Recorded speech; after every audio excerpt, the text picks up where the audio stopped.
Hello, we're going to be talking about logarithm functions and their graphs. So this is a graph of a basic logarithm function. It is a parent function. This one has a base of 4, which makes it flatter going toward infinity than a base 2, but not as flat as a base 10.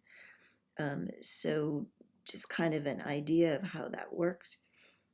The domain on these and range is going to be the flip of the exponential function. Because they are inverse functions, that's how it works. So when we have 0.01 on the exponential function, we have the opposite of that, 1, 0 on this function. And when we have 1 comma a on the exponential function, we have a comma 1. In this case, a equals 4. So that's why that point is on this graph. So these are the two main points on the graph. And then we also have the asymptote. On the exponential function, it's a horizontal asymptote at y equals 0. So on the logarithm function, it's a vertical asymptote at x equals 0. So again, inverse functions, so everything's just flipped from the other function. So when you look at the domain of this, the domain goes from the asymptote on, just like it goes from the asymptote on the exponential, just in the other direction. That means that you can't put something negative inside a log function. It's not going to work. And you often see log functions written with an absolute value inside because of that. The range is negative infinity to positive infinity. So those are the basic characteristics of the parent function. So if we graph this translated function, it is a left 3 down 2 from the parent.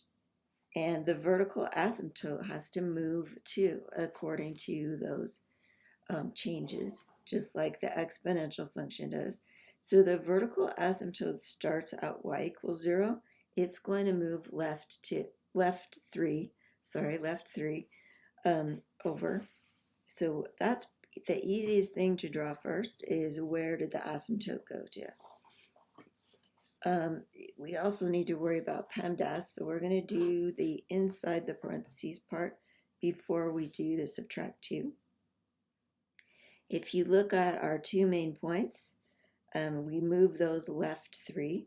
So if you have the point 1, 0, it moves to negative 2, 0.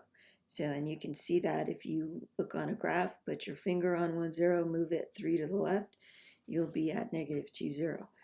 And you do the same thing with 4, 1, which is then going to move to 1, 1. Now we're going to do the down 2 part. So we're going to take the results we got from the left 3 and move those down 2. So we start with negative 2, 0. You move that down 2, it goes to negative 2, negative 2. And you have 1, 1. That's going to move to 1, negative 1. And again, you can put your finger on 1, 1, move it down 2, and you'll see that you're at 1, negative 1. Now you've got your asymptote drawn and 2 points, and you just connect the dots, and you're done. That's it. Thanks.